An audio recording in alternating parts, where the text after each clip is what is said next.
द्वारका की महारानी और साक्षात लक्ष्मी का अवतार रुक्मिणी एक बेजुबान जानवर की तरह रथ खींचने पर मजबूर हो गई। उनके कोमल पैर तपती रेत में झुलस रहे थे और हाथों में घोड़ों की लगाम नहीं बल्कि उस भारी रथ का बोझ था।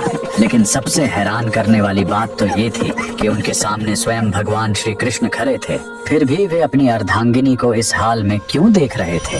ये कोई साधारण सजा नहीं बल्कि एक ऐसे श्राप की शुरुआत थी जिसने द्वारका के महल में हमेशा के लिए विरह की आग लगा दी। इस अलौकिक गाथा की नींव तब पड़ी जब श्री कृष्ण और देवी रुक्मिणी ने अत्यंत क्रोधी महर्षि दुर्वासा को भोजन के लिए आमंत्रित किया। दुर्वासा ऋषि, जिनका क्रोध किसी राक्षसी प्रलय से कम नहीं था, उन्होंने एक ऐसी शर्त रख दी जिसने सबके होश उड़ा दिए। उन्होंने कहा, मैं भोजन तभी स्वीकार करूंगा जब मेरे रथ में घोड़े नहीं बल्कि स्वयं तुम दोनों जुटोगे। यात्रा आरंभ हुई। एक तरफ साक्षात ब्रह्मांड के स्वामी श्री कृष्ण थे और दूसरी तरफ कोमल हृदय मां रुक्मिणी। ऊपर से बरसती आग जैसी धूप और नीचे पैरों को जलाती मरुस्थल की रेत। रानी रुक्मिणी का शरीर थकान से निढाल होने लगा, कंठ सूखकर कांटा बन गया। जब प्यास बर्दाश्त से बाहर हो गई तो उन्होंने कातर नजरों से अपने स्वामी को निहारा। श्री कृष्ण अपनी प्रिय की पीड़ा देख द्रवित हो उठे। उन्होंने बिना क्षण घमवाए अपने अंगूठे से धरती पर प्रहार किया और वहीं से गंगा की निर्मल धारा फूट पड़ी। रुक्मिणी ने व्याकुलता में वह जल पी लिया।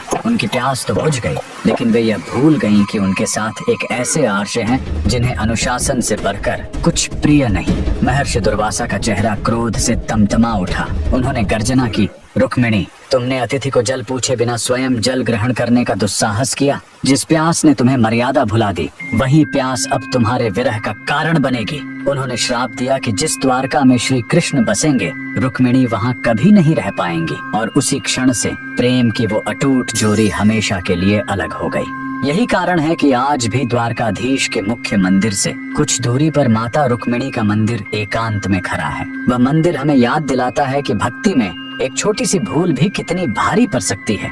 जहाँ रानी ने अपनी प्यास बुझाई थी, उसे आज भी रुक्मिणी कुंड कहा जाता है, जो उस अधूरे मिलन और अमर प्रतीक्षा का प्रतीक है। अगर आप भी साक्षात लक्ष्मी नारायण के इस अलौकिक प्रेम को नमन करते हैं तो कमेंट्स में जय श्री कृष्णा जरूर लिखें।